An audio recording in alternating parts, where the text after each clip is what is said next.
رہ گئے حضرت ابو طالب، ان کے بارے میں اختلاف پایا جاتا ہے، ان کے بارے میں دونوں طرف کے موقف موجود ہیں، اور ہمارا موقف یہ ہے کہ ان کے بارے میں اپنی زبان کو آپ کنٹرول ہی رکھیں۔ بخاری مسلم میں کم از کم 2 موقف نہیں ہیں، بلکہ صحیح بخاری میں 10 حدیثیں ہیں، صحیح مسلم میں بھی 10 حدیثیں ہیں، جن سے یہ بات واضح ہوتی ہے کہ جناب ابو طالب ایمان نہیں لائے تھے، کفر پر ان کی موت ہوئی تھی، اور وہ جہنم میں جائیں گے، اور سب سے ہلکا عذاب ان کو ہوگا حضور علیہ الصلوۃ والسلام کی سفارش کی وجہ سے۔ اور ہم ان احادیث کو عوام کے اندر نہیں اچھالتے، لیکن یہاں آپ کے سامنے کیوں بیان کی گئی اس کی وجہ بھی آپ سمجھ جائیں گے۔ لیکن یہ لوگ مامو پارٹی، میں اس لیے ان کو کہتا ہوں کہ یہ ان کے ساتھ کھڑے ہیں، جس طرح بنو اسرائیل کو بچڑے کی محبت پلا دی گئی تھی نا، انہیں بنو امیہ کی محبت پلا دی گئی ہے۔ کیا مرزا جناب ابو طالب کے متعلق یہی طرز عمل اختیار کر سکتا ہے؟ کیا بخاری مسلم کی یہ 20 حدیثیں انٹرنیشنل نمبرنگ کے ساتھ سنا کر مرزا یہ کہہ سکتا ہے کہ جو لوگ جناب ابو طالب کے ایمان کے قائل ہیں ان کے دل میں ان کی محبت ایسے پلا دی گئی ہے جیسے بنی اسرائیل کے دل میں بچھڑے کی محبت پلا دی گئی تھی؟ ہم تو اس انداز کو جناب ابو طالب کے متعلق اچھا نہیں سمجھتے، لیکن اگر مرزا اپنے اصول پر قائم ہے تو جناب ابو طالب کے متعلق بخاری مسلم کی 20 حدیثیں سنا کر یہ طرز عمل کیوں اختیار نہیں کرتا؟ کیا یہ حدیثیں نہیں ہیں؟ کیا یہ بخاری مسلم میں نہیں ہیں؟ تو ہم عقیدہ بیان کرتے ہوئے تمہارے ماموں کا خیال کیوں رکھ لیں، حالانکہ اس بندے کی محبت ہمارے ایمان کا حصہ بھی نہیں ہے؟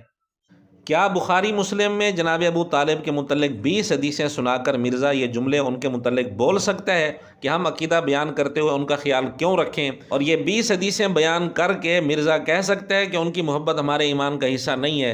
ہم اس سے اتنی محبت کرتے ہیں جتنی مولا علی کرتے تھے، لو سامو۔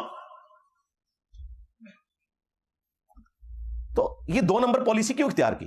یہ تو ابھی پتہ چل جائے گا 2 نمبر پالیسی کون اختیار کر رہا ہے۔ بخاری مسلم کی 20 حدیثیں انٹرنیشنل نمبرنگ کے ساتھ جناب ابو طالب کے متعلق کبھی مرزا نے کسی ویڈیو میں سنائی ہے؟ اور جس طرح سیدنا معاویہ رضی اللہ عنہ کے بارے میں مرزا کہہ رہا ہے کہ ہم ان سے اتنی محبت کرتے ہیں جتنی سیدنا علی رضی اللہ تعالیٰ عنہ کرتے تھے، اس پر ہم مرزے سے چھوٹا سا مطالبہ کرتے ہیں۔ ابو داؤد حدیث نمبر 3214 جس میں یہ الفاظ ہیں کہ جناب ابو طالب کی وفات پر سیدنا علی رضی اللہ تعالیٰ عنہ نے نبی پاک صلی اللہ علیہ وآلہ وسلم کو آ کر خبر دی اور کہا کہ آپ کا بوڑھا گمراہ چچا مر گیا ہے۔ تو کیا مرزا ایسا کرے گا کہ اس روایت کو بار بار اچھالے اور پھر یہ کہے کہ جناب ابو طالب سے ہم اتنی ہی محبت کرتے ہیں جتنی سیدنا علی رضی اللہ تعالیٰ عنہ کرتے تھے؟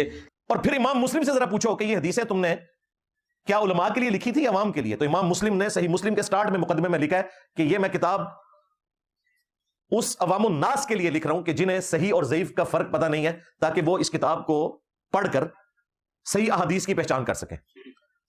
اور تمہارے ماموں کی حکومت کو بے نقاب کرنے والی جتنی حدیثیں ہیں، بنو امیہ کو ننگی کرنے والی جتنی حدیثیں ہیں، بخاری میں تو ہے ہی ہیں، سب سے زیادہ صحیح مسلم کے اندر ہے وہ حدیثیں۔ کیا مرزا یہی طرز جناب ابو طالب کے بارے میں اختیار کر سکتا ہے؟ کیا صحیح مسلم میں 10 حدیثیں جناب ابو طالب کے متعلق موجود نہیں ہیں؟ کیا مسلم کی وہ 10 حدیثیں سنا کر مرزا یہ کہہ سکتا ہے کہ جناب ابو طالب کے کفر کو بے نقاب کرنے والی اور ننگا کرنے والی حدیثیں امام مسلم نے صحیح مسلم میں لکھی ہیں اور یہ عوام کے لیے لکھی ہیں، اس لیے میں ان کو سناؤں گا، بار بار سناؤں گا؟ کیا مرزا یہاں یہ انداز اختیار کر سکتا ہے؟ لیکن مرزا ایسا نہیں کرے گا، نہ پہلے اس نے ایسا کیا، نہ آئندہ ایسا کرے گا۔ یہ تو تھا ہماری گفتگو کا ایک پہلو۔ دوسرا پہلو یہ ہے کہ اسی صحیح بخاری میں 1 درجن سے زیادہ حدیثیں ہیں جن کے نمبرز آپ کے سامنے ڈسپلے ہو رہے ہیں۔ مرزا ہمت کرے یہ 13 حدیثیں انٹرنیشنل نمبرنگ کے ساتھ کسی ویڈیو میں سنائے اور پورے جوش و خروش سے سنائے، کیونکہ بخاری عوام کے لیے لکھی گئی ہے، تو عوام کے سامنے یہ حدیثیں انٹرنیشنل نمبرنگ کے ساتھ مرزے کو سنانی چاہیے۔ لیکن مرزا ایسا نہیں کرے گا۔ اب فیصلہ خود کر لیں کہ 2 نمبر پالیسی کون اختیار کر رہا ہے۔